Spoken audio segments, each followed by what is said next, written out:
Hi, everybody. I think it's time to start. I'm Valerie Yantz, and I'm here at Queens Conference Center in the auditorium. And we are having a training today entitled Mediation Skills, Peaceful Resolution, and Soothing Communication Tips.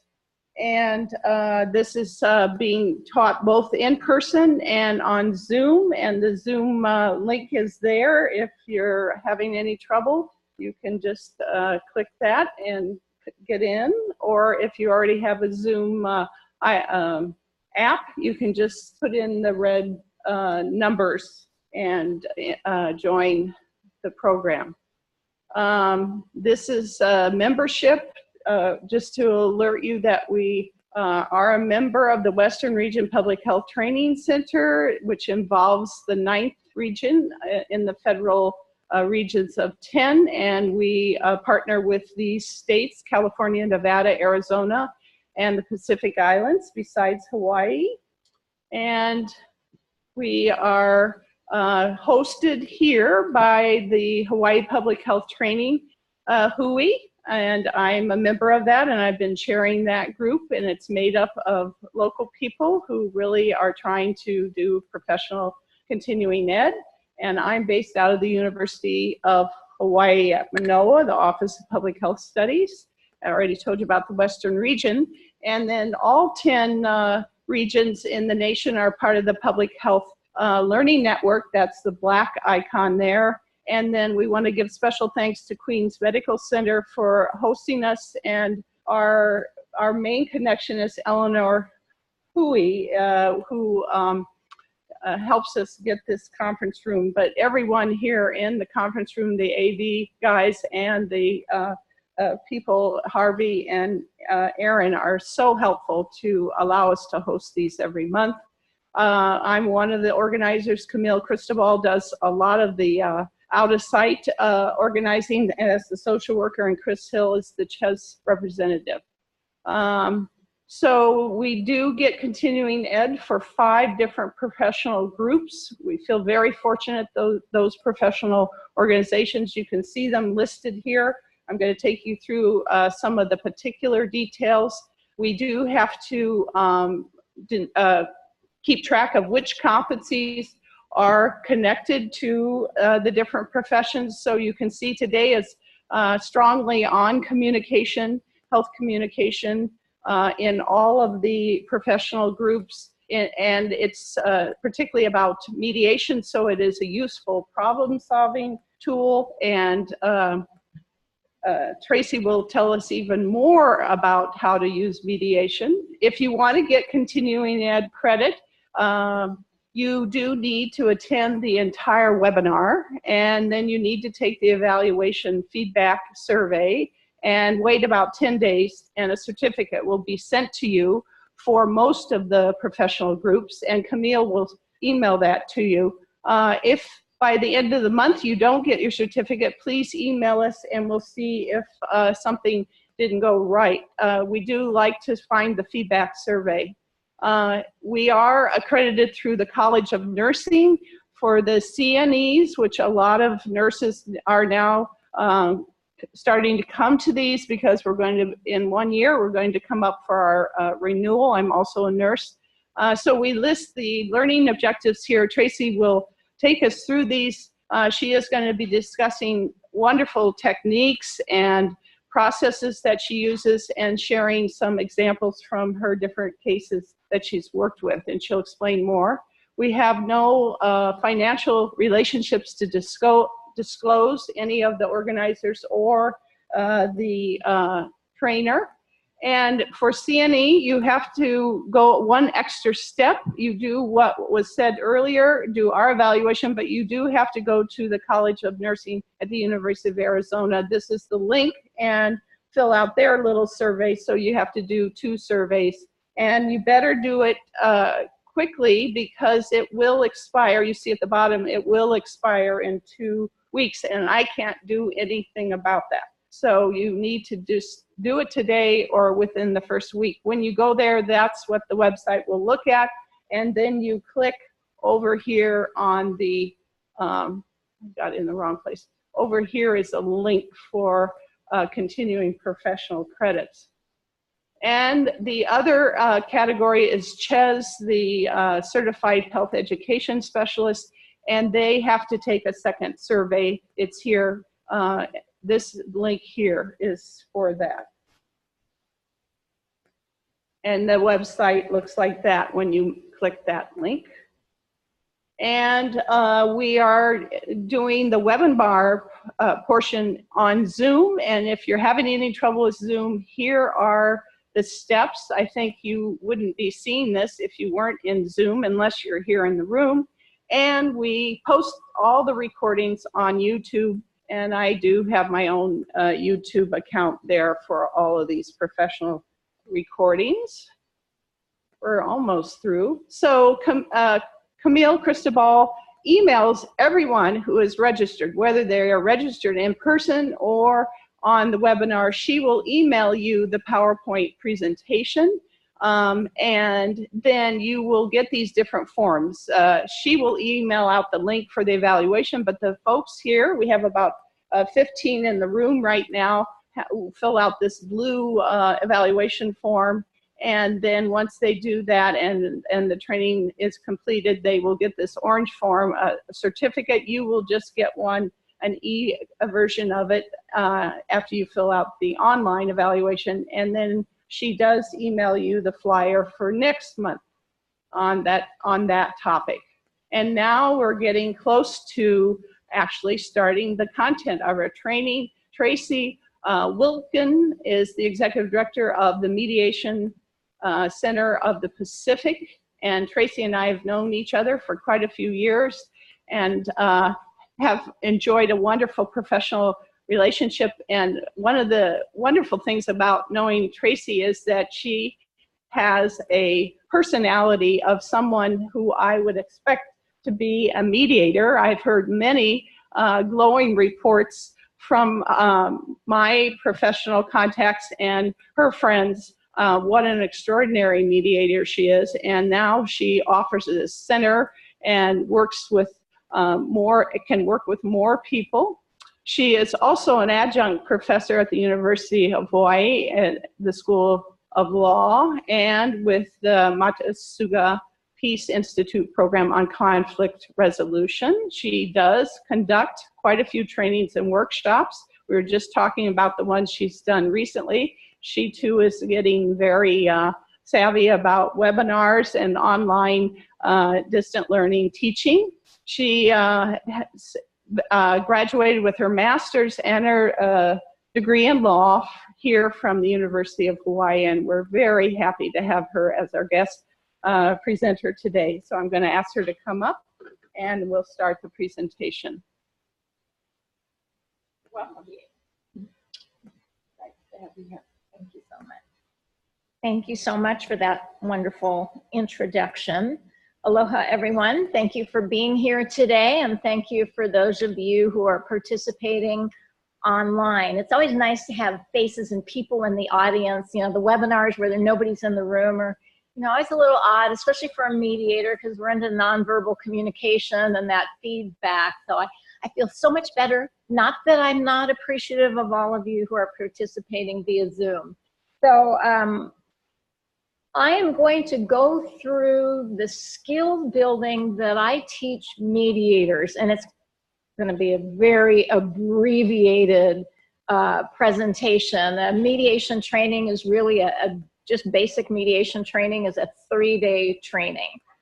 So if you're interested and really want to get into it, then I suggest you sign up for one of our longer trainings. But this will give you an idea of the skills that we use as mediators, and you can use them informally in your own lives and, in the workplace, and that's why you're here today.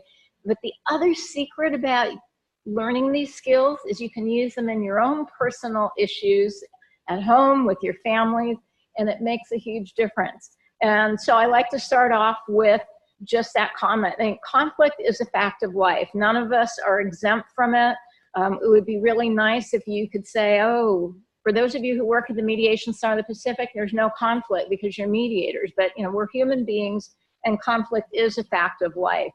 But the difference is it's the approach you use will resolve or escalate a conflict. So I want you to think about a conflict situation that you've had at work or you've seen at work or might occur in your workplace. And I want you to think first, physically, what happens to you? How does conflict make you feel? And you don't have to shout it out or anything, but I want each of you, to jot down your own little conflict assessment. I'm going to be talking about some of this early on. So for some people, conflict makes them sick to their stomach, gives them a headache, shortness of breath. Some people, their voice becomes shrill. Some people, their voice becomes loud. I kind of get loud when I'm under a lot of stress and in conflict because I don't like it. Some people break out in a cold sweat. Some people can't eat. Their shoulders and back hurt. Some people can't sleep. There could be other things. So just think about what conflict does to you physically as an individual and know that this occurs in everybody. And then mentally, what does conflict do to you? Some people feel totally fatigued. Some people can't concentrate on their work. Some people are completely stressed. Some are frustrated, overwhelmed. Some people just don't want to go to work. All these things occur. So conflict, depending on how you handle it, has a huge impact on you physically. It has a huge impact on your relationships. It has a huge impact on the workplace. Work productivity goes down. So how you deal with conflict and how quickly you deal with conflict is really, really critical. So think about the types of conflicts that occur and how do you react to it, or how do others in your workplace react to it? And is that working well, or maybe things should be handled a little bit differently? So I like this saying. I think it lays a great foundation for talking about resolving and addressing conflict through this mediator approach. So clarifying expectations sometimes takes a great deal of courage. It seems easier to act as though differences don't exist and to hope things will work out than it is to face the differences and work together to arrive at a mutually agreeable set of expectations. And this is so true. I see this every day. And I'll tell you, the cases that we get at the Mediation Center are generally those conflicts that didn't get addressed. Everybody kept hoping that it would work themselves out, whether it was the managers or whether it was the HR people, and then it escalates and it escalates, and then you have a really challenging situation because none of us really like to deal with it. And yet with the tools that we're going to talk about, I'm not going to say it's easy, but it is a much easier way to manage it. So here are the key ingredients for resolving conflict in a mediator way. First, it's thinking positively about conflict. And I know that probably seems a stretch. Why would I think positively? Because when you address it, you can move forward and actually change can happen. Some real positive things can happen. And I'll talk about a situation I was dealing with recently that the person who needed to deal with it, she wanted to avoid it. She refused to call the other person, and it just kept escalating it. And finally, yesterday, we participated in a three-way telephone conversation. So it was kind of informal mediation on the phone. And I could hear the relief in her voice when I talked to her later. And yet it took her months to get to that point because she just kept avoiding it. She kept saying, I'm going to call the other person. I'm going to do this. I'm going to do that. And then she wouldn't. So the other person just kept escalating and became much more difficult to deal with. So think positively about conflict. Prepare. I'm going to talk a lot about preparing. It's not something you just walk in. You need to think about things. Think about yourself, think about the other person, and how you're going to manage it. It's about actualizing people. And what I mean by that is recognizing that whatever their issue is, even if you think it's really dumb, it's really important to them. And recognizing it, not diminishing it, and taking the time to really listen and trying to understand where they're coming from. That is so powerful, and it helps us work more effectively with people who we might consider difficult. And I always remind everyone, remember, we're all difficult to somebody else. It's the truth, okay? Yep.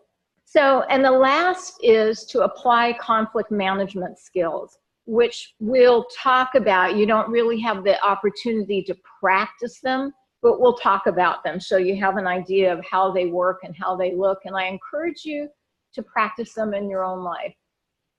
So the first important acronym that I created is TALK. And for TALK, it's take time to prepare. And I'm going to go through that. Always listen first and listen for understanding. And always keep calm, be flexible, and be creative. Because remember, you may have all the tools, you might have done all the preparation, and you walk in and it doesn't work.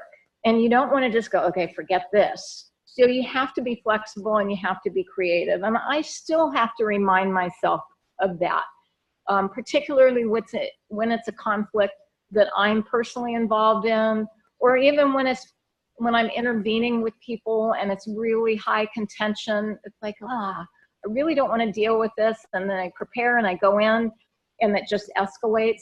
But I have to remember, I have to be flexible. I have to be patient with people and be creative. And then actually it can be really fun. And I never thought I'd ever say that about conflict. But when you use these skills and you see it work and you see people start resolving things on their own, it's very exciting. And that's the essence of these skills that mediators use. It's empowering people to resolve their own conflict. It's not coming in telling somebody what to do. That's easy, but it's generally not effective. I mean, think about it. If you've ever gone in and intervened in a conflict and you told them, here's the solution, because to you it's obvious, usually people walk away unhappy, not satisfied. Just like people who go to court, generally they walk away unhappy even if they won, because it's an adversarial process and somebody told them what to do. So it's just human nature. So how do you take time to prepare? So 2 key things. First, you need to identify the underlying cause of the conflict. So you need to think about why is this conflict there? Because there's a lot of different reasons. And so when you identify it, your approach to resolving it might be different. And that's really important. And the other is putting yourself in charge of you. So, and I'll talk a little bit more about how those work. So I want you to just think about, if you can talk to the person next to you, for those of you who are participating, if there's others in the room, talk to them, or you can say it out loud, or you can send a response. What causes conflict? Anybody in the room? And you have to say it really loud because I'm really hard of hearing. Misunderstanding, exactly. Biggie, what else? You didn't know this was going to be interactive, huh? Other causes of conflict. I bet you can think of a lot of them. Poor communication. Somebody's, I think, trying to respond, no? Personal problems. Personal problem. Think of different priorities. Yeah, there's a hand. Different expectations, exactly. Different opinions. Couple more.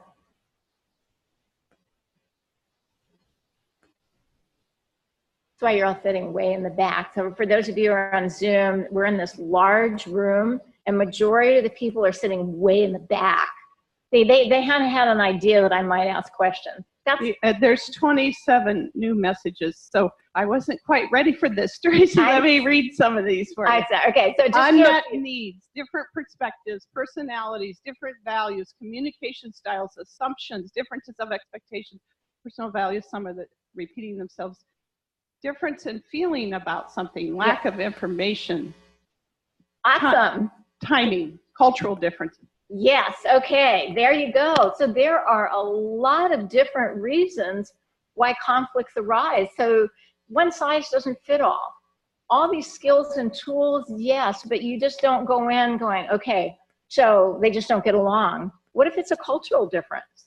the approach might be different. What if it is different expectations?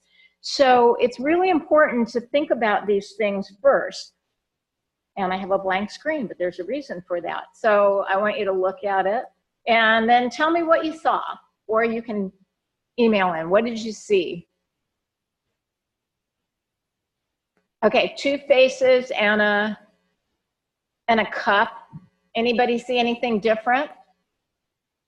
Somebody said a vase. A vase. A wine glass. Wine glass. Two people talking. Great, okay. So this is a real simple one. Why am I showing this? We're talking about why conflicts arise, and somebody mentioned that, perspectives, right? We all have different perspectives. And what happens is that perspective becomes our personal truth. So we become wedded in it. And we don't know the other person's perspective because we're not caring about what their perspective is. We only care about what ours is. And we don't understand why they don't see what we see, why they don't hear what we hear, why they don't believe what we believe, because we become wedded in it and it becomes our personal truth.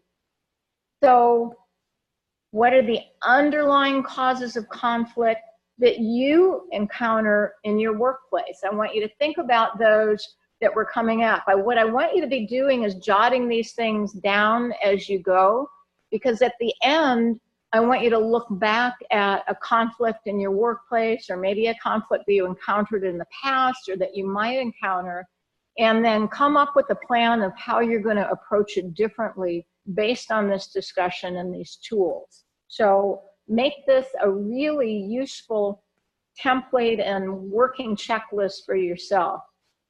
So we talked about why conflicts arise, what causes them, but then what makes them grow?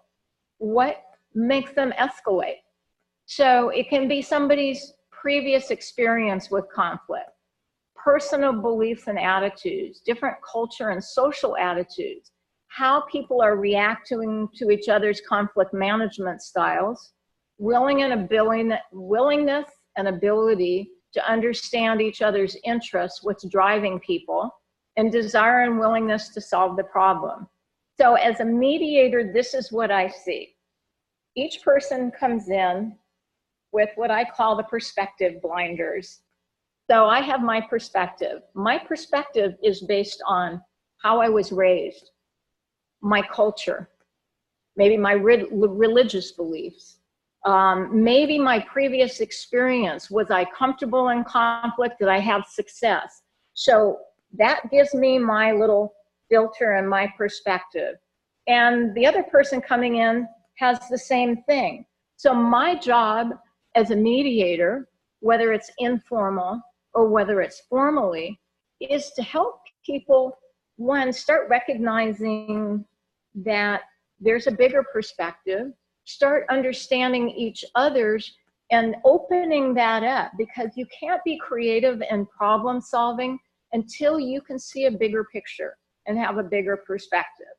So I like to have that visual, because that's exactly how people come in. They're wedded in this, and it's based on all those different things. So think about a really simple example is that perspective picture that I showed you.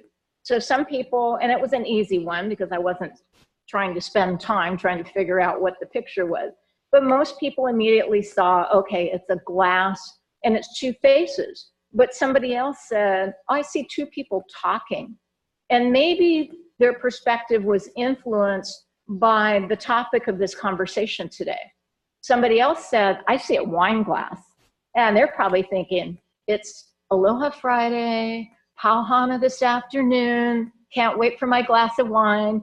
So they were influenced by what they know they're going to have this afternoon, or maybe something that they enjoy.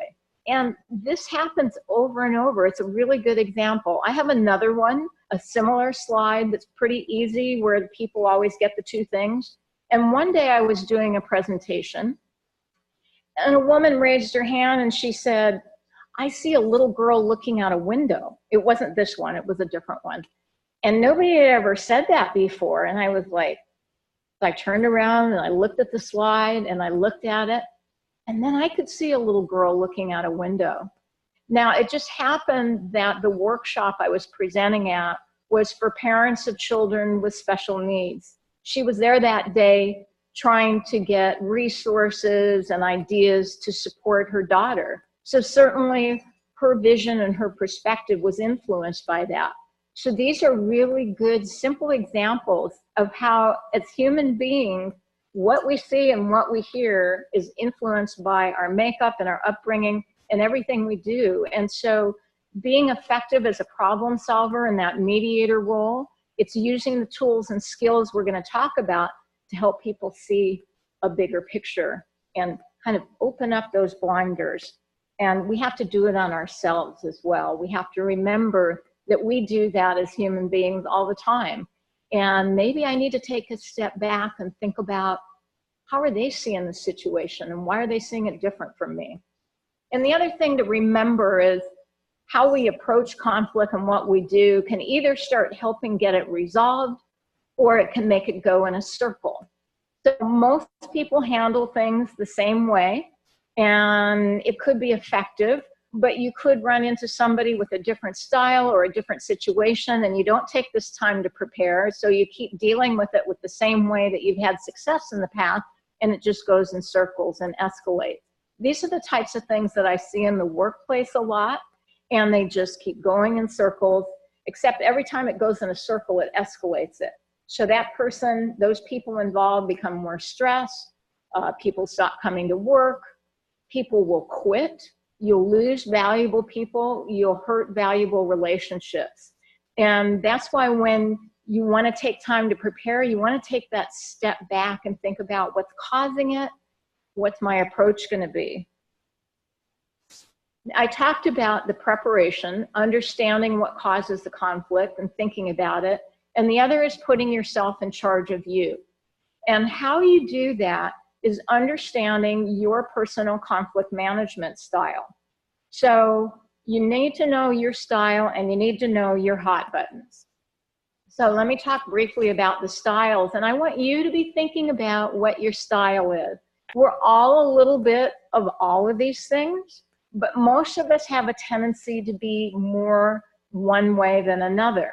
Now, I do need to make the caveat that at work, we might be one way and we might be a little different at home. So for example, competitive, my way or the highway is not always well received by our colleagues in the workplace.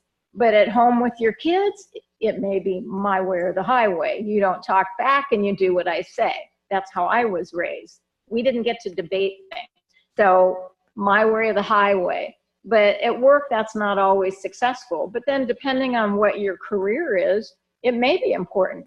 A litigating lawyer better be that competitive conflict manager, right? Because if you hire that lawyer to represent you in a lawsuit, you want a warrior. You want somebody who's comfortable with conflict and is going to go there and represent you to the best. So I want to talk briefly about each of these styles and be thinking about your style. And then what's important is how these styles interact with each other when you're in conflict. And remember, there is no right or wrong style. No right or wrong. And there's strength for every style and there's challenges with every style. So, and when I say the style, I want you to be thinking about what adjective pops into your mind. So when I say a competitor, what do you think about? And you can go ahead and text in your responses, just briefly. What do you think about when I say competitor? Just don't think about it. What pops in your mind? What adjective? They want to be heard, is that correct? They want to be right. They want to be right, okay? Yep, that's true. Anything else?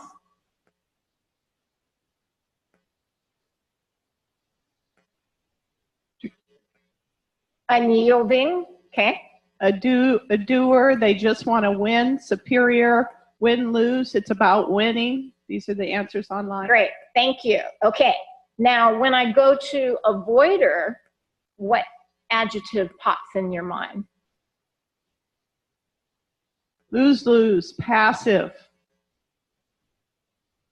Okay, Any others?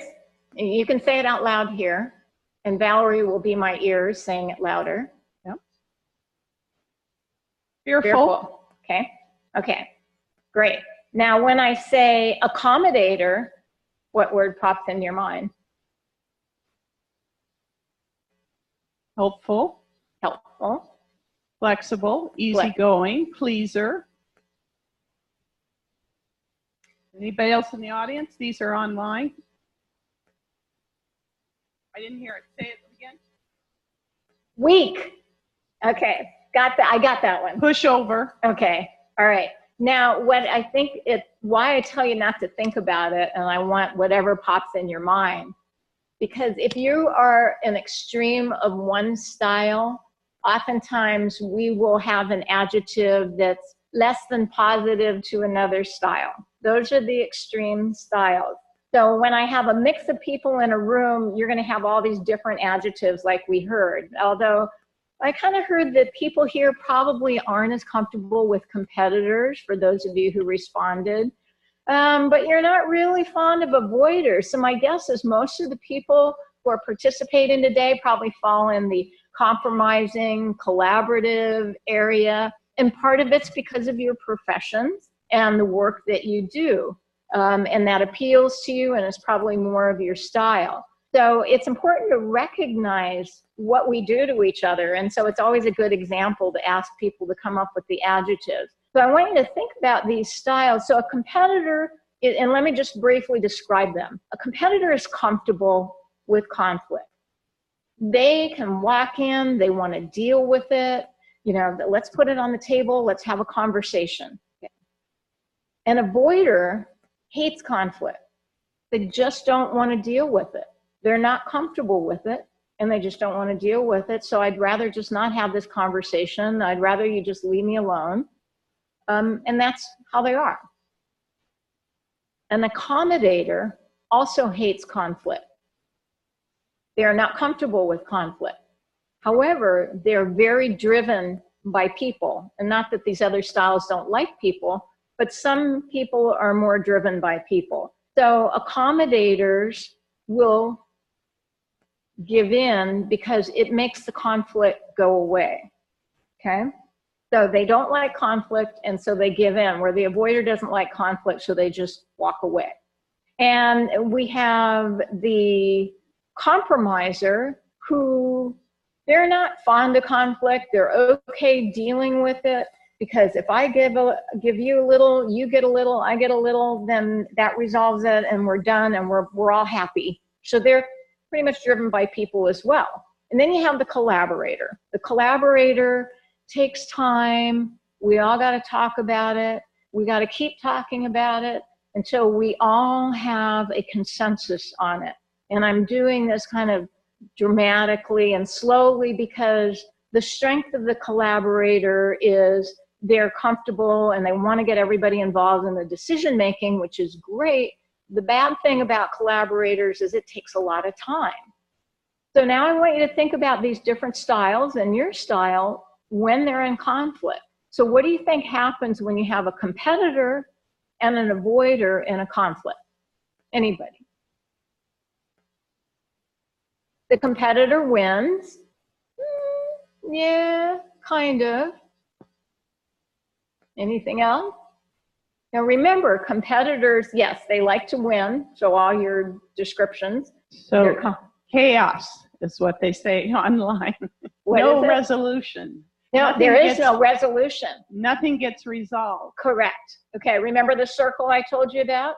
Because what happens is the competitor will approach because they want to deal with it. The avoider doesn't like conflict, so they'll keep going away. The more the avoider goes away, the more the competitor will approach, and it escalates it. So what escalates conflict? There's the situation. So avoiders don't like conflict, and so what happens is when it's the extreme in a workplace, they'll quit coming to work. If it's a member of a committee, they'll drop out of the committee. They will try and move away. They will, change their hours, whatever it is, because they don't want to deal with it, which really frustrates the competitor because they don't understand. And they see themselves as trying to be a good person.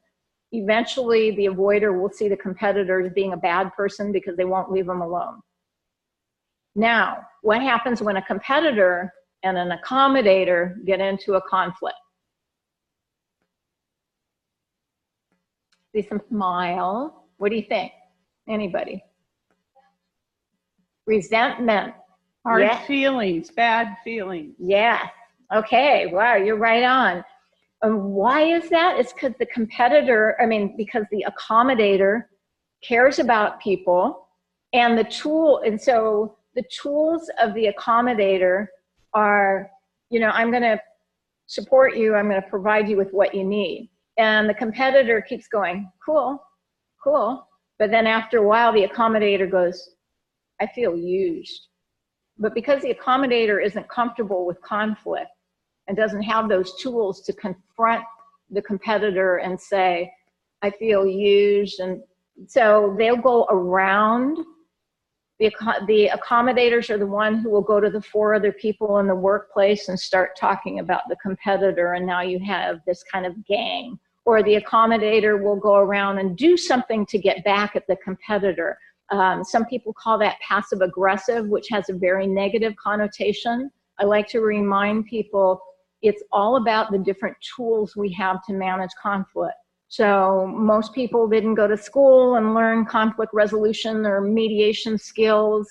And so that's why we have different styles, different personalities, different upbringing, and different tools and skills. So if that accommodator had gone through a mediation training and been a mediator for 20 years, that accommodator would handle things differently. Because I know I used to be the queen, well, I still am kind of the queen of accommodation, because I like people and I like to make things work well. But I also use my mediation skills now, so I'm a lot more comfortable with conflict and I know I can approach it directly. So you have to remind yourself, these are all styles, and it's the different tools that people have. There are no bad people, and there's no bad people and bad styles in this conflict management style. And that's why I say you really have to take time to think about what caused the problem. Are these styles different? Then how do I approach that? And also, what's my conflict management style? Because you have to put yourself in charge of you.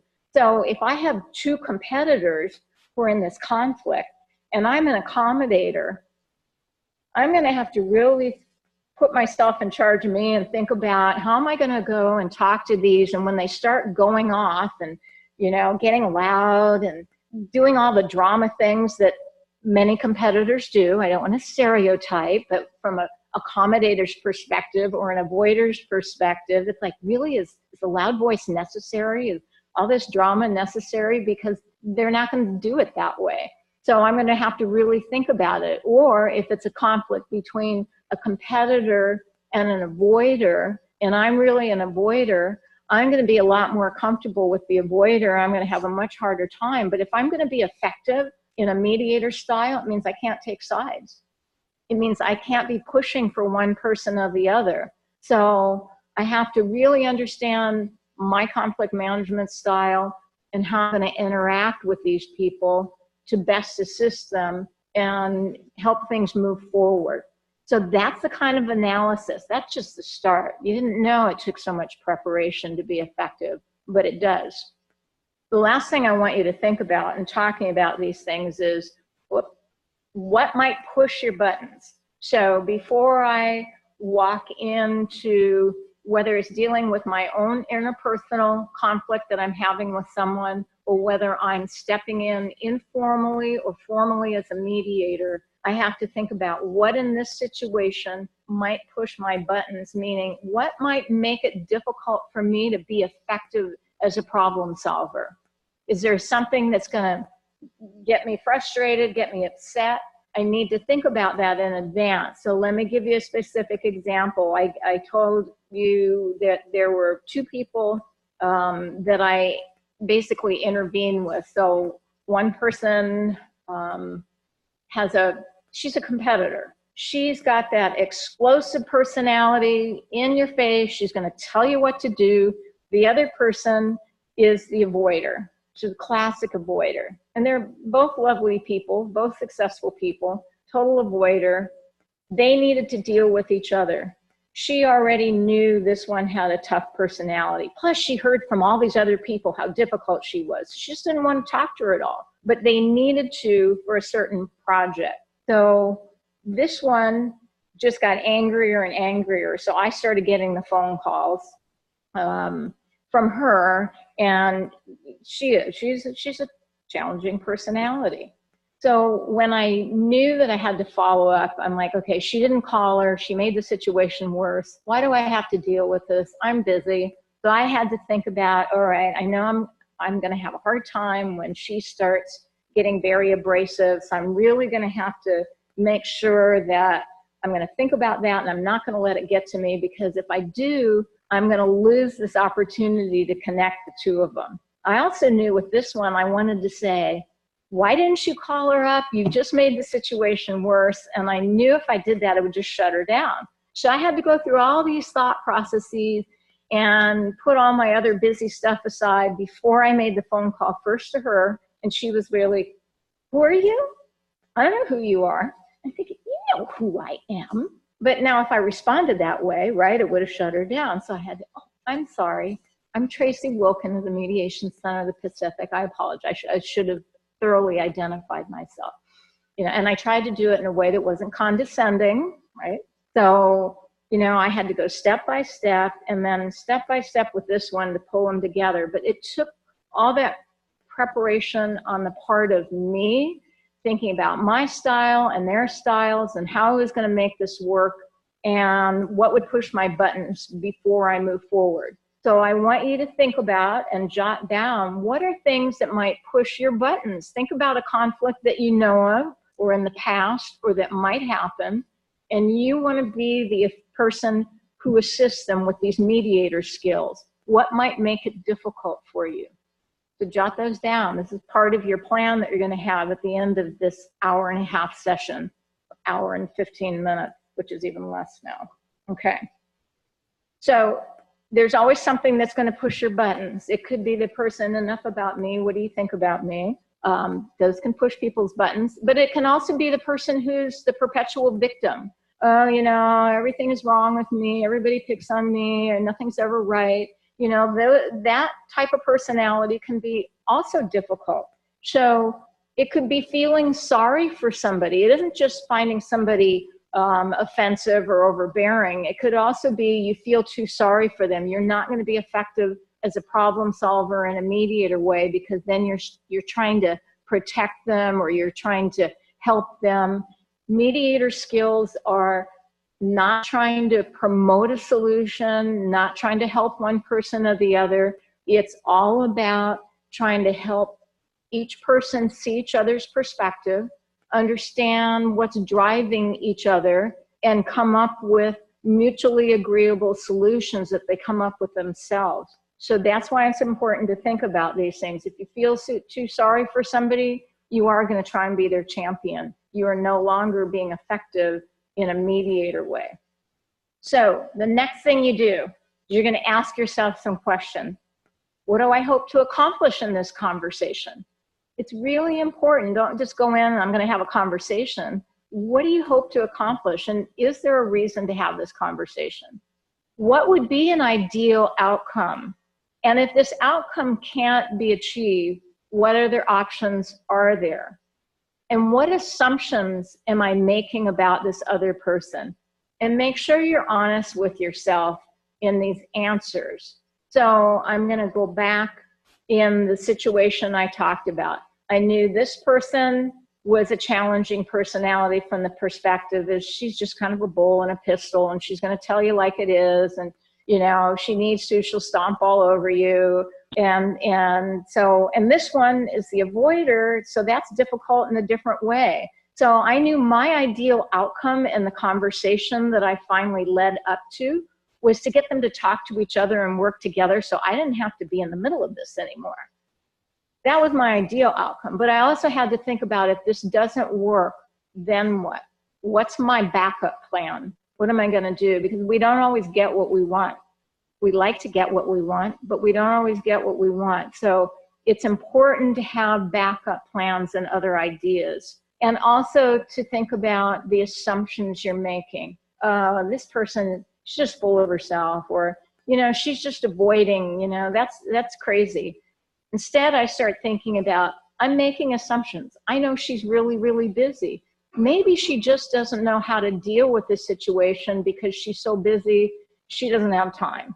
Or she's afraid of the other person. So I have to move beyond. And maybe this one really does care about what she says she cares about. She's not just trying to go for money or take advantage and all these other things. So I develop a bigger perspective before I ever walk in and have that conversation. And it's really important because if you walk in with your own blinders, you're not going to be effective. So make sure you have your perspective very broadened by answering these questions.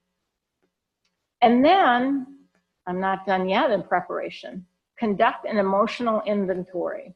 So what am I feeling about this conversation? Do I need to take a little more time? Am I more emotional than I need to be? What personal history is being triggered? Can I put that aside? Is my attitude impacting my perception of the conversation? So let me put this into a personal perspective. So I was a caregiver. My mom had Alzheimer's. First I took care of my dad, and then I took care of my mom. She had Alzheimer's. She was always a pistol. With Alzheimer's, she really was a pistol, even in the earlier stages. So when I had to have, and we always had opposite personalities. She was one of the few people that could bring out the worst in me. So I really had to go through this emotional inventory if I wanted to have a productive discussion with her. And I really wanted to do that, particularly when I was supporting her as a caregiver. So I'd take a lot. Am I being more emotional? Maybe I better think about this before I have this conversation. Maybe I should put it off until tomorrow when I'm really ready. So those are the kind of things you go through. Then you're also going to ask the questions of what are the other person's concerns? What are their needs and fears? How might they react? How can I approach them without creating greater fears, stress, or concern? And what are our common needs, values, and concern? That helps set a much better stage for a productive conversation. And that's what we do as mediators. So now we set the stage for a productive conversation. We need to think about where we want to have it, how it's best going to work. You want it in a place where you're not going to have interruption. So if you're assisting two people in your workplace, you don't want to walk out where everybody has coffee or over on the lanai where everybody likes to sit and have their lunch. So it needs to be private. Ideally, it should be face-to-face. So think about it. I really think about these things. Is a phone conversation going to be satisfactory, or do I need to make an effort to try and have it as a face-to-face? Is it really warranted here? Who are these people? Are they comfortable with the telephone? And be really careful about having a difficult or challenging conversation or problem solving via email or texting.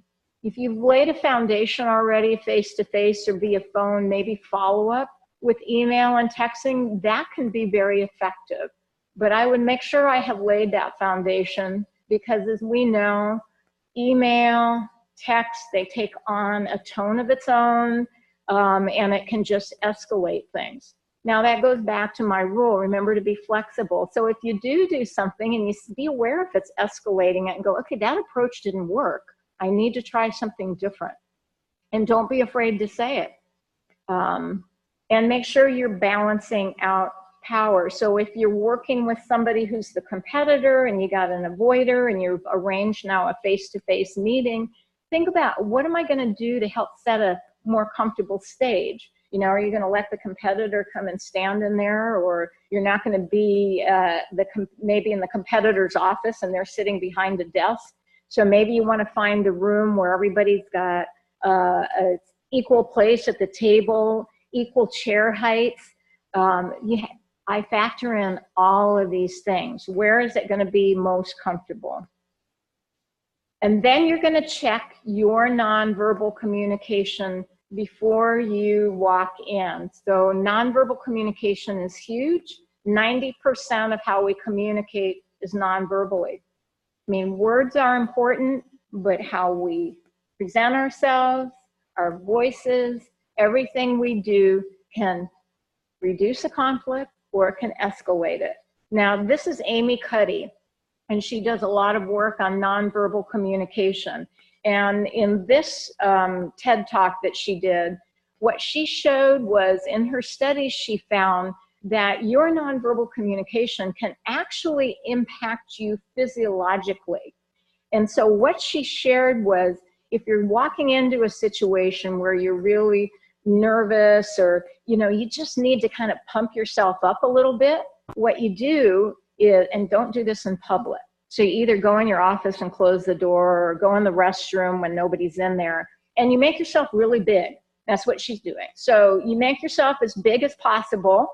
And by doing that, this only takes, a couple minutes. By doing that, it gets the adrenaline going, it gets the blood flow, and it makes you feel a little more confident. Why do you think when athletes come out on the field, they all come out? Why do you think when some people are in conflict, they use, the big body? Yeah, well, yeah. So all these things make you feel a little more powerful, a little more confident. Now, if you're in the mediator role, so, I think about these things before I walk into a difficult mediation. Now, it goes back to what causes conflict. Who are these people? So if they're really scared and intimidated and, very nervous, I don't want to make myself too big and walk in and be too powerful looking, because then it's going to change the dynamics. But I want it enough that I'm feeling a little more comfortable and confident. So it's about your nonverbal communication. And then you're going to engage them in a conversation. So I'd like to talk about and would like to hear your point of view first. So if it's your personal conflict, you always ask for their point of view first. No one's ever going to listen to you until you listen to them. If you're intervening as a mediator between people, I want to hear where each of you are coming from, and I'd like to hear from you, and then I'm going to listen to you. And then that's what you're going to do. You're going to just spend some time listening, and there's actually tools in that. So remember, even that engaging somebody, particularly if it's your personal conflict, that you need to say it in a way that tells them, I really do want to solve this. I really do want to hear from you. So I need your help with something. I'd like to hear your thoughts about. I have some ideas about whatever it is, and I'd like to bounce them off of you and hear your ideas too. I'm concerned about and would really like to take the time to talk with you. So note all of those are non-confrontational, non-threatening. So you even need to plan how you're going to say this. And then the A, remember, it goes back to talk. Always listen first. Very important. So what does effective listening look like? What do you think? What does it take to be an effective listener? Say it really loud. Leaning into the Leaning in, okay, thank you. Eye contact. Anything else? Nodding your head and looking like you're really paying attention and sort of taking it in. Okay, nodding your head and looking like you're paying attention. Okay, I'm going to go back to that. Now I'm going to go back to all of them. Okay, anything else? Acknowledging what you said. Okay, so all these things are part of effective listening. You're right. Eye contact. Now, what does good eye contact look like? Just remember that good eye contact is different for different people. So I like to say appropriate eye contact, because for different cultures, it's different. For some cultures, that direct look me in the eye means you're really listening to me. For others, it may be looking away, it may be looking down. So it's important to be sensitive and responsive. Doesn't matter what you feel good listening is. You need to apply all the tools and all the things you said and see how they're reacting. And if they're reacting, if they're uncomfortable or something, then you need to adjust. So, and that's about being sensitive to the people that you're trying to engage to problem solve, whether it's one other person or a couple people. And so if it's a couple people, you're doing this with both of them, and you got to make sure that you're sensitive to everybody. So if I'm going to lean over and be a really good listener to one person, I better do it exactly the same to the other person. Because again, it's helping them feel that you're not taking sides, that you really do care about what each of them has to say. And remember, listening is one of our most powerful tools, and we forget about that. And it isn't just about listening or looking like you're paying attention. It's really taking the time to listen deeply, to really figure out what's driving that person, what's really causing this conflict, what's really making them feel uncomfortable, what really is making them upset. Even if you think, gosh, this is petty, or this is weird, or I don't understand.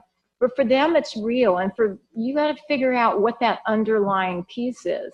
And so I like this not just because I'm a dog person, but Sam's my best friend. He never talks about himself, but he listens while I talk about me. And that's what people in conflict want. They want to be heard.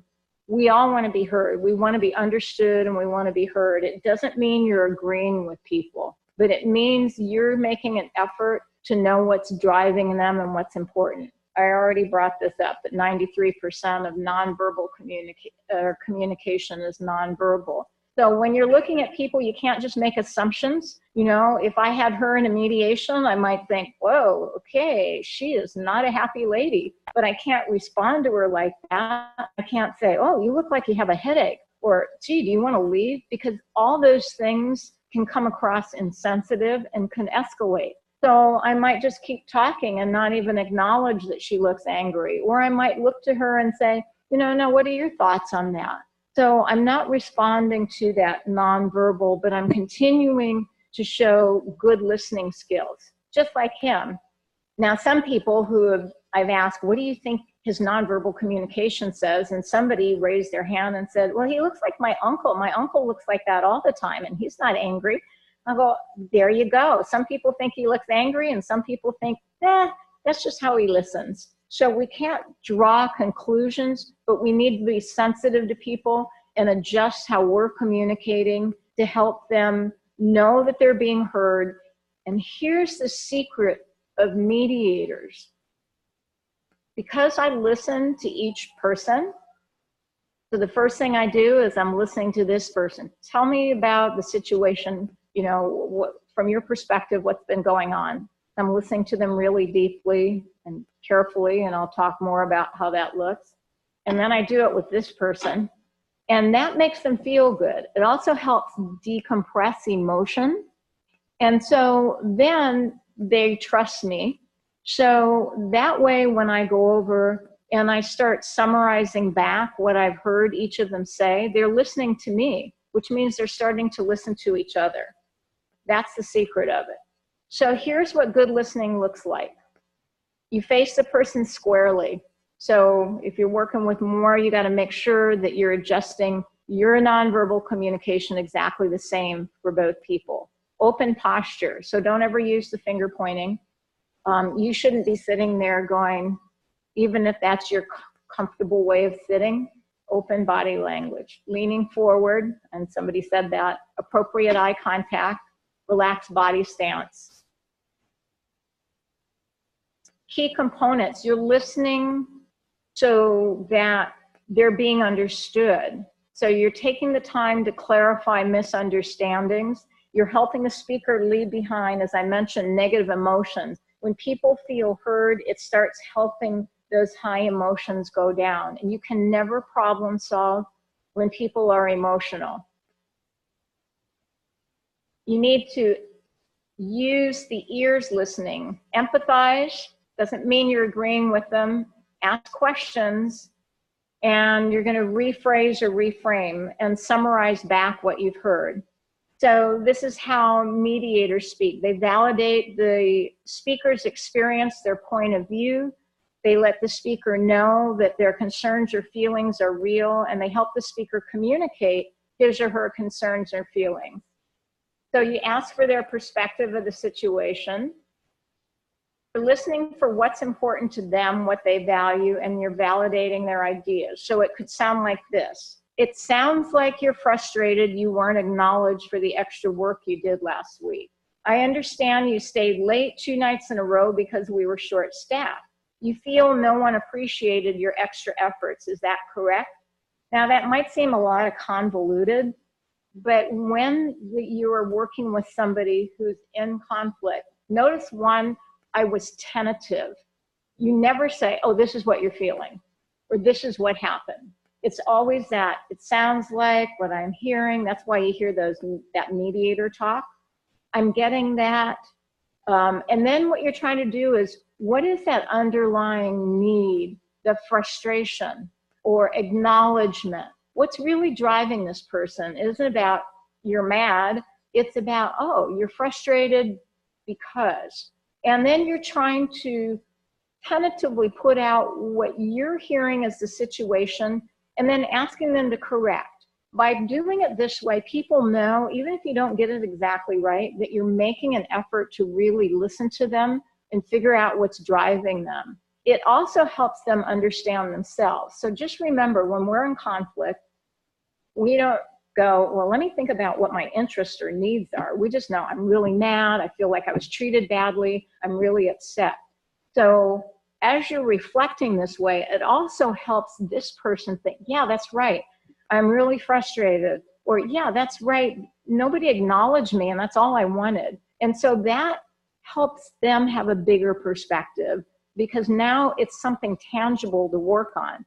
Just being mad or saying those people are awful, you can't work on that, but you can work on, wow, you felt like you went above and beyond and nobody ever acknowledged you for it, and that's really important to you. Yeah, okay, now I know what's driving this person, and it's gonna be easier to resolve it. So that's why this tentative kind of speaking, going for those underlying needs is important.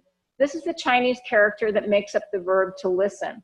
We all know we listen with our ears. You mentioned eyes, undivided attention. Yes, you need to pay attention and don't be texting and looking at your phone or whatever else. And you're listening with your heart. And by that, I mean, you're really trying to understand how they view the situation, what's driving them, and what's important to them. So I just want to give you a simple exercise of why this is important. So I want you to think about the last time you were in conflict with somebody, probably a really long time ago.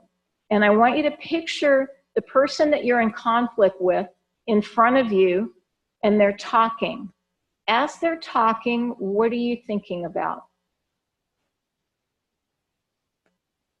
Anybody?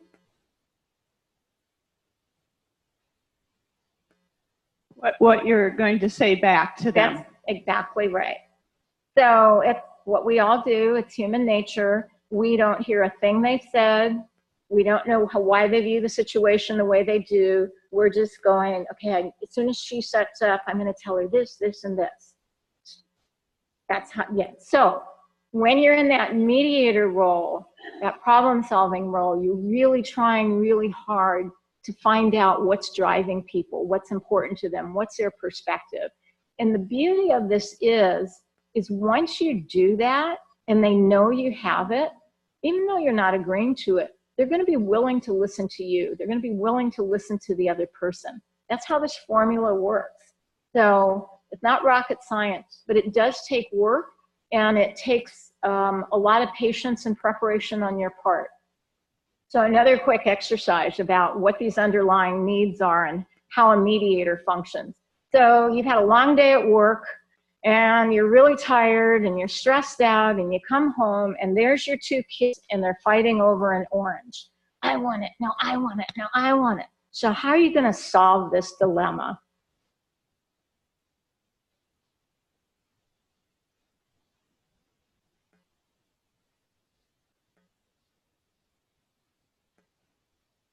Okay, open it up and give half to each. You have a good compromising style. You get a little, you get a little, you should be happy.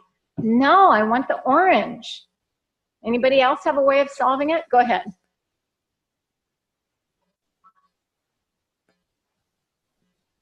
Oh, okay. So it looks like you both want the orange, but there's only one. So she's waiting for them to come up with some solution. So she has a mediator approach there. So that's a good start. Anybody else? My dad would have said, go ahead. Go to Safeway and buy another orange. Yeah, it's too late. You're tired already. Okay, so that's one way. A compromiser. Both of them get an orange then. All right, my dad would have said, you want the orange? You want the orange? He would have thrown it in the garbage. So next time you don't fight about it. My way or the highway. Okay, none of those are the mediator way. So what does the mediator do? So the mediator, who's the good listener, and how you're an effective listener, you ask questions. So why do you want the orange? Well, I wanted to bake a cake, so I need to grate the rind. And why do you want the orange? Well, I wanted to make some juice, so I need to squeeze it. Ah. So when you ask questions and get more information out and find out what people's underlying needs are, it's a lot easier to have them come up with solutions to meet their needs. Now, that's a very simplistic example, but it just shows most people don't think about that. And that's how a mediator handles it.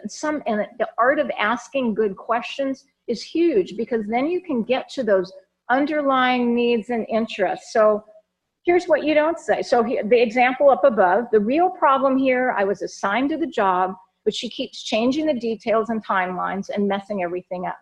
So now you got this angry person at work. So you're listening. Okay, what are the issues? It's about an incomplete job. Maybe it's about a clear assignment. What are the underlying needs or feelings? Anger, frustration, maybe feeling undervalued, and people have multiple interests. So you don't say, well, why don't you just take control and get the work done and don't worry about her? That doesn't solve the problem. You're just avoiding it. Or she's really an organized worker and very good worker. I'm sure you can work through this. That is minimizing their problem and not hearing what's important to them. So instead, the mediator approach, here's that tentative language again. It sounds like you're confident you can get the job done on your own. It's frustrating for you. Another person is involved who has a different approach to doing things and changes the direction that you were heading in. Is that right? Now, again, it seems convoluted. It takes practice. You need to practice talking this way and tentatively putting it out and getting those underlying needs and interests. But the other thing is, so you have two people there, because if you don't say it in this way, one, you're not getting the needs and the interests out, and two, you could be offending the other person and escalating them. But I haven't said anything offensive in this statement. And it also gets them to start listening to it and looking at the situation differently. So remember when I started out, it's getting the perspective to open up. Language like this, getting an underlying need. It's not about you're a bad person. It's not about, but it's about, I felt like I could do it myself. I felt confident, and it was really frustrating when somebody came in and had a different approach. They can listen to that and go, okay, so you're helping by using this language and getting to those underlying needs and interests. And there can be a lot of different interests. It could be about fair or equal treatment, attention, trust. It can go on and on. And as I mentioned, you have to learn to ask powerful questions. That is such an art. If you can ask a question in a way to get a person to look at the situation differently, suddenly it's much easier to brainstorm and get to solutions. So generally, when I'm starting in a mediation setting, whether it's informally or formally, I ask open-ended questions, because it helps people get comfortable. It helps starting to get a lot of information out. I want as much information as possible, because you never know where those nuggets or that interest or that important information is that's going to help them solve it, or solve it creatively. And so it keeps blinders on. But when you ask questions and you get more information out, it helps get those blinders open. So initially, lots of big open-ended questions. It gets people talking and feeling more comfortable. And then you can start asking more focused questions later. So tell me what's been going on. Tell me how things have been working. Big open-ended question. They start talking. I do all those effective listening things that we talked about. And then later on, I'm going to say, okay, so one of the things you mentioned was that the two of you were assigned to work together, and the way you divided up the work was that you were going to do all the writing and he was going to doing the presenting, and yet you felt that he was taking all the credit for the work. Tell me about what he did that made you feel he took the credit. So notice then I went into a more focus. And again, though, I'm using language that it's not accusing. I'm coming across impartial, but I'm trying to get interest in the story out. The other tool, and this is an important tool that I use as a mediator, it's called summarizing. So it isn't just about summarizing back what I've heard somebody say. It's also about summarizing what I heard the two of them say. Or even if it's myself and somebody else, I'll summarize what we both said. And I'll look for common ground. And so that starts tying it together. It's not about him and her or me against you. It's about the two of us or the two of you working together on a problem. And let me give an example of how I don't have an example. So let me say an example of how that works. So I use an example of a workplace, two people who work together. One person felt that the other was taking all the credit.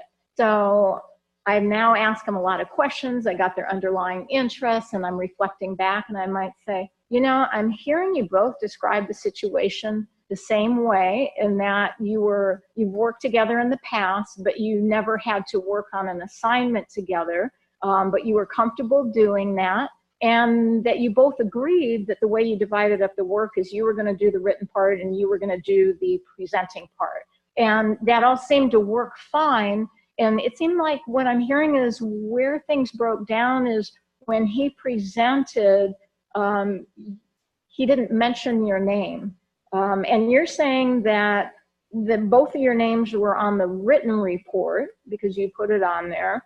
And so you felt that was enough, but you felt insulted because everybody heard him presenting, so they associated you with the project, and you expected him to give you some kind of verbal acknowledgement in front of everyone.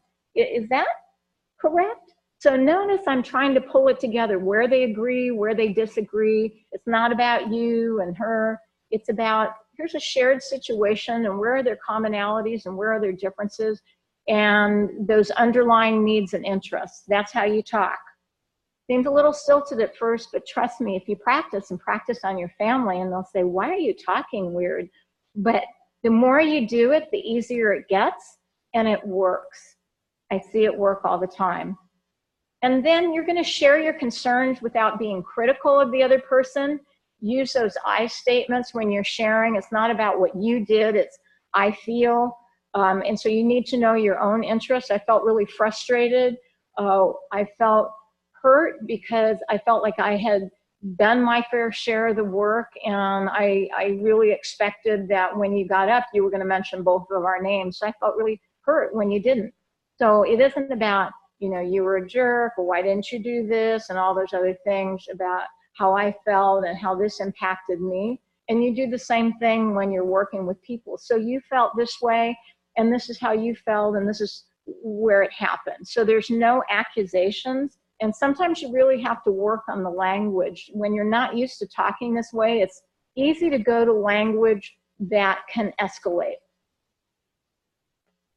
K, remember, keep calm, be flexible, and be creative.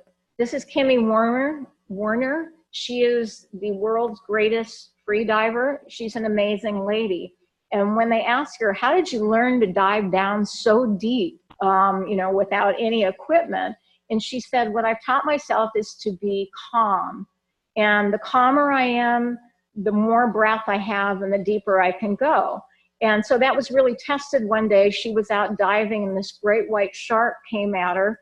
And most of us, if we were out in the water and a great white shark came at us, I know I'd be splashing and trying to get away, which is the wrong thing to do because they will come after you. So that was her initial reaction, but because she has taught herself to be calm, she got her wits about her and went, okay, what do I need to do here? I know I need to go at it. So every time she approached it, it backed up to the point where then she actually took a ride on it. So besides it being an interesting story, this is what we do when we're in conflict and we're trying to resolve it mediator-like. You have to keep calm. You have to keep calm for the people that you're helping. And because if you can keep calm, it will create an atmosphere to help them be calmer. So think of her. Plus, what's really important when we're emotional, when we're upset, we don't have good judgment. Never make decisions or creative problem solving if you're upset, you're stressed, because we don't use good judgment. That's why it's important to take time to listen to people, let their emotions decompress, so that then you can move into creative problem solving. So think of Kimmy. Timing is important, when to focus on the problem. You need to invent options for mutual gain, and that's why it's important to find those underlying interests, just like the example I gave you with the two kids fighting over the orange. When you ask questions and you get the interest, it's much easier to problem solve and find things for mutual gain. And I talked about emotions versus judgment. So know when to listen and when to talk. Sometimes you just need to let people vent for a while to de-escalate those emotions. You're going to generate options that meet both people's needs and interests. So if they come up with one solution, one idea, encourage them to think about others. Or even if it's yourself, come up with more ideas, because you never know what the right one is. And it's far better to have several options to choose from than just one. Look to objective criteria. You may need additional information to be able to problem solve effectively. And never get angry, never make a threat, reason with people. So let us begin anew, remembering on both sides, civility is not a sign of weakness. Sincerity is always subject to proof, but never negotiate out of fear, but never fear to negotiate. It's about problem solving based on people's needs. So take time to prepare, listen for understanding, be calm, be flexible, and be creative. And if the conversation is too difficult, if maybe you've given your best effort to help people resolve in that mediator way and it doesn't work, you might want to seek the outside help of a mediator. The Mediation Center of the Pacific, we're very close by. We provide mediation for a broad type of disputes. We also provide a lot of training to give people mediation skills. Key programs, we offer mediation for neighbor disputes, coworker disputes, divorcing couples, unmarried couples with children who need to work out time sharing, landlord-tenant, and we have a Kupuna Pono program for families who are caregiving. So we know conflict is a fact of life, which is what I started off with, but it's how you approach it. And even if you use the skills and it isn't working, then think about encouraging those people, or even yourself if it's your conflict, accessing a mediator to help you, because that's our job. So I wanted to leave enough time for questions, both from here, and you can also type them in, and Valerie will be assisting with that. Yes.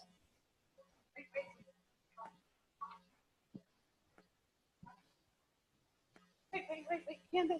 Here she comes at the microphone. I work in hospice. Oftentimes we see family conflict with the elderly. So how do we refer someone to you? Okay, so how do you refer to the Mediation Center? So you can, and we have lots of brochures, you can send them to our website. You can have them call the Mediation Center, and then we will contact all the people. So only one person needs to call, and if they can provide us with the names and phone numbers of the other family members, if it's a dispute involving an elder person, our staff will contact everybody, explain how mediation or family conferencing, because we have two processes in this arena, how it works, to see if we can schedule it.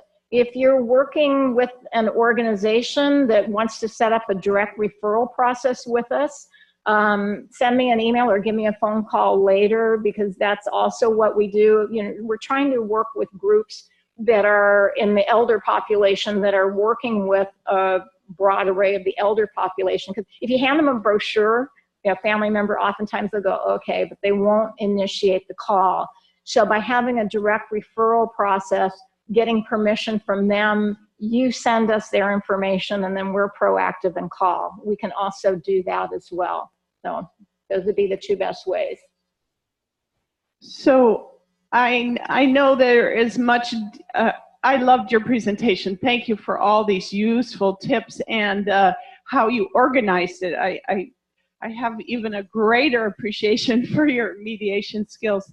So a little deeper dive, the confrontation situations I've been in, that people are angry, and I have been guided to just take a time out because you can't go anywhere when they get angry, because you kept mentioning calm, and I liked how you mentioned to bring that in so you can hold the calm.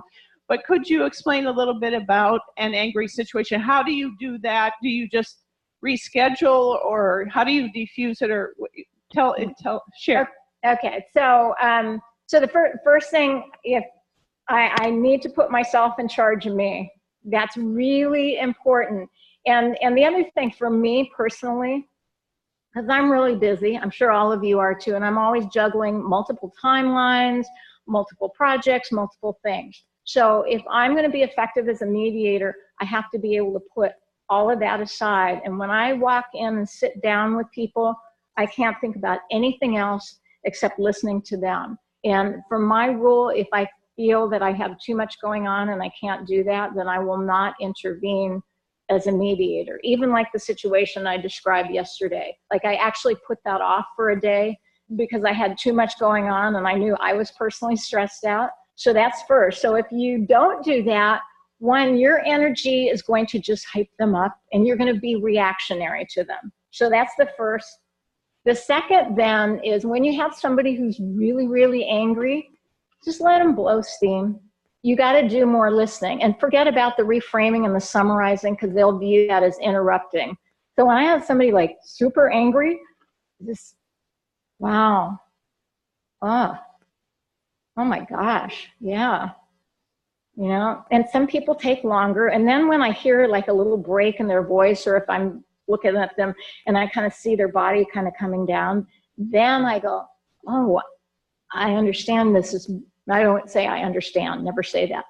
I say, this has been really frustrating for you. It's made you really, really angry. I can't fix what's happened.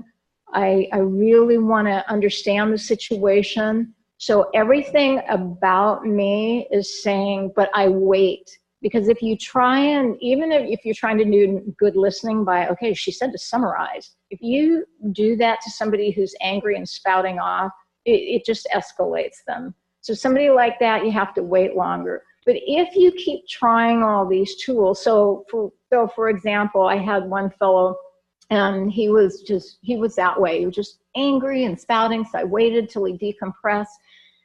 And so then I was able to ask some questions. It's all about him, making sure I'm focusing on him, not about anything else, trying to find out what's driving him, underlying needs and interests. So I spend a lot more time with somebody like that.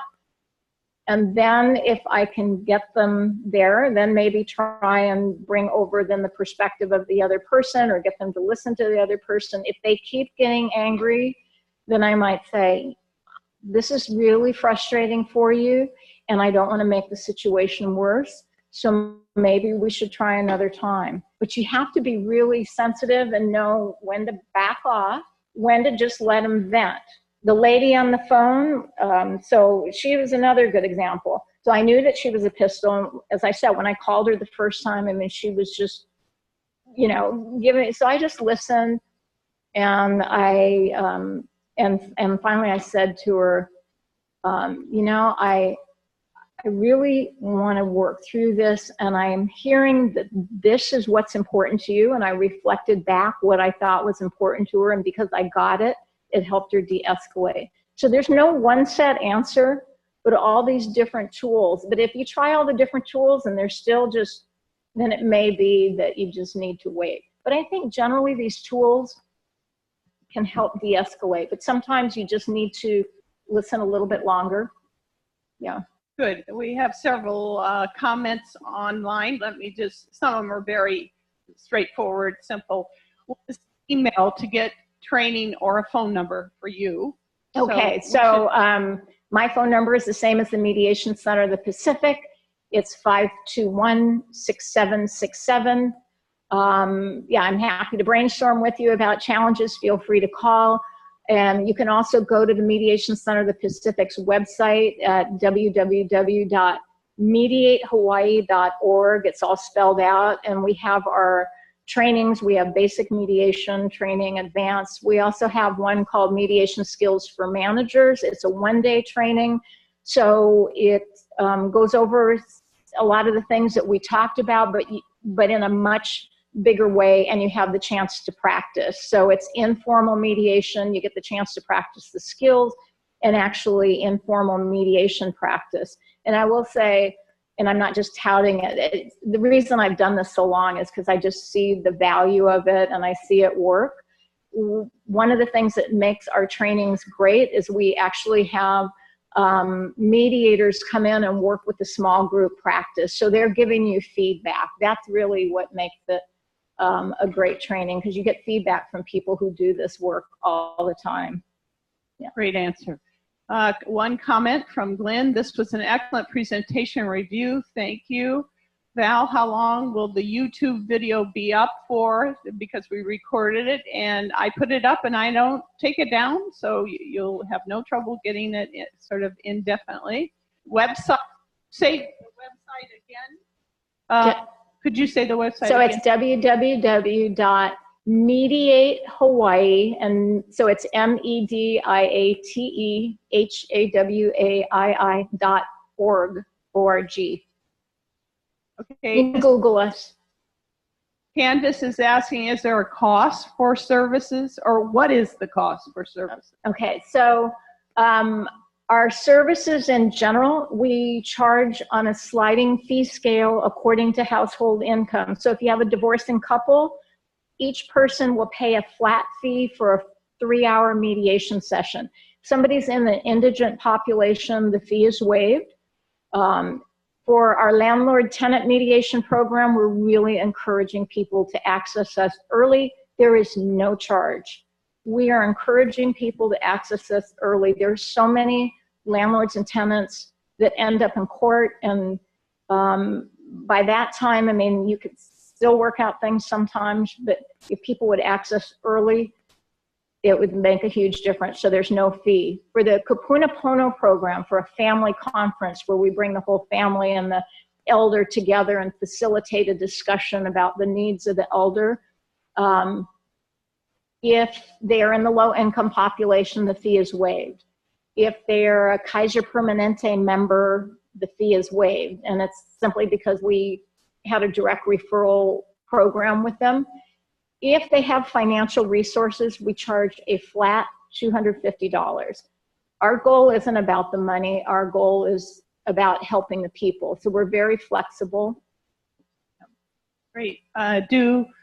Do you have mediation for people on the neighbor islands or outer islands? Yes, there's actually community mediation centers. Thank you for asking that question. On all the islands, we're all independent, but we work closely together, and we all actually work together on a combined nonprofit as well. So, and if you want to email me to get the contact information of the center on your respective island, I'm happy to do it, or you can Google it. On Kauai, they are part of the Kauai Economic Opportunity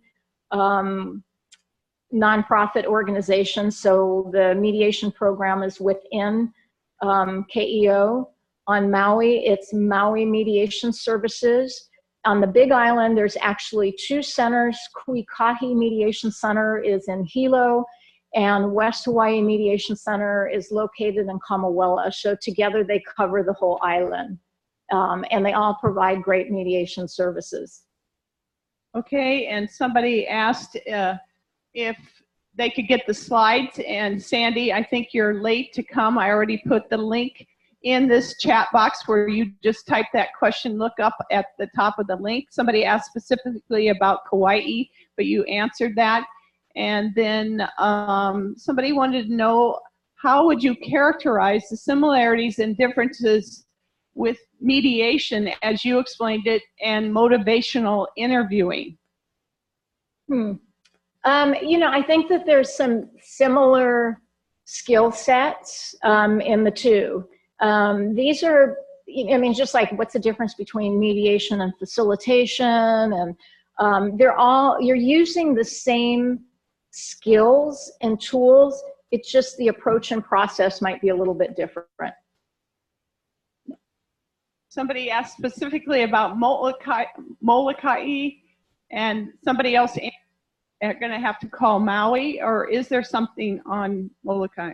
So Maui Mediation Services provides the direct services on the island of Molokai. So the mediators come over from Maui. They are working on developing, having mediators from Molokai on that island. But right now, the mediators fly over from Maui. Okay, good. Somebody commented, this was a great webinar, and they're thanking you for all that you do. Oh, thank you. And let's see, one more new one came in. Oh, what about Lanai? No, Maui. So, I'm sorry. Shame on me. Yeah. So Maui Mediation Services also provides services for Lanai. So call them. I mean, I know they recently sent somebody over for a mediation over there. So and the reason it's divided up like that is one of our major contracts, that's why there's a separate nonprofit. It goes to them and it's divided up. It's by circuits. And so Maui, Molokai, and Lanai are considered the third circuit. And so that's how that ended up being divided up that way. But our goal is to make sure that their service is statewide and it's available to everybody. Yes, and so can you make a distinction? They're asking, is there a cost for the mediation training versus the mediation services? Yes. So explain how that works at your organization. Yeah, so there is a cost. I'm sorry, it's a large cost for the mediation training. Our basic mediation training, advanced mediation training, and divorce mediation training, those are all separate 3-day trainings. It's $600 a person. Sometimes we do have organizations contract us, so then we have to do it for, maybe they have 20 people who want to go through the training. Then we have a organizational fee. Our mediation skills for managers, it's the same thing. So we offer it a couple times a year. We just open it up to the public. It's $175 a person. Or we have companies contract us to have all their managers train, and then we have a set fee that we provide for their organization. So you will do that. An organization could call you and then negotiate a deal, and then a whole bunch of people. Oh, that's Absolutely. And I highly recommend it. The more people who have the skills, the better off everybody is. And then I can customize it to meet the needs of your organization or workplace, the type of conflicts you're focusing on. Yes. Yeah. Rebecca asks, what is the difference between mediation and arbitration? So big difference. So I'm glad you asked that. So here's the power of mediation, is the people themselves are coming up with the solutions. Mediators don't tell people what to do. That is the art. It's getting people to listen, to come up with their own solutions, to work out their own issues in the best way for them. Arbitrators are like judges. They will make a decision. So arbitration is very much like court. It's a little less formal. You don't have all the formal rules, but it's about each side presenting their case, presenting witnesses, presenting evidence of why they're right, and then the arbitrator making a decision. So like court, it's an adversarial process. It's about win-lose. People don't like each other at the end. Mediation, the whole thing is designed to help people feel as comfortable as possible to create a problem solve and not be told what to do. Wonderful. Someone chimed in, Kathleen, about the distinction between MI and motivational interviewing and your mediation. And her opinion is, I think MI, a person has ambivalence or sort of a conflict with their own self and need to overcome it. The goal is typically a behavior change, where mediation or conflict management addresses a conflict between two or more individuals with a goal of coming to a plan or agreement. True. I thought that was very succinct and wanted to see if you kind of concurred. Yeah, absolutely. Yeah. And oh my gosh, one more. We're a little bit over. So thank you, chatters. This has been a robust chat. Could you please address personal safety when working with people who may be upset or emotional? And I think they might have not heard the anger answer, but do you just have a one or two liner, because we're a little bit over? Yeah, absolutely. At the Mediation Center of the Pacific, we screen every single case for appropriateness. So if people are so angry, they're making threats. One guy said, if I even see him in the same room, I'm going to want to smash his face in. You might not be ready for mediation. So, so we make sure we assess whether something is appropriate or ready. Sometimes people just need more time. If they're under the influence, maybe later on when they're not under the influence. So the other thing that we do, in formal mediation, we work with people together as well as privately. So we're going, and that's one of our tools. So we hear from you briefly, then we separate you, and then the mediator goes back and forth with each person individually. So sometimes if people are really, really angry, one of the tools, and they still want to mediate, is we put them in separate rooms, and and the mediator will go back and forth until such time that they have de-escalated and they're comfortable enough coming together. So, but if we think something's too volatile, then I wouldn't take it as a mediation. Great. So several now are signing off and saying thank you. And I want the folks that are here, but anyone online, we're going to close the training. So if you're by yourself, will you please give Tracy a little clap in your little place? We're going to do it here in the auditorium. And it is my thought that we can use so many mediators. I'm so glad that you are training them. And Tracy is a very valuable resource to have in Hawaii. So thank you for making us more aware of who you are and what you do and the great work that you help us all with. Thank you very much, everyone. I appreciate it. Bye-bye.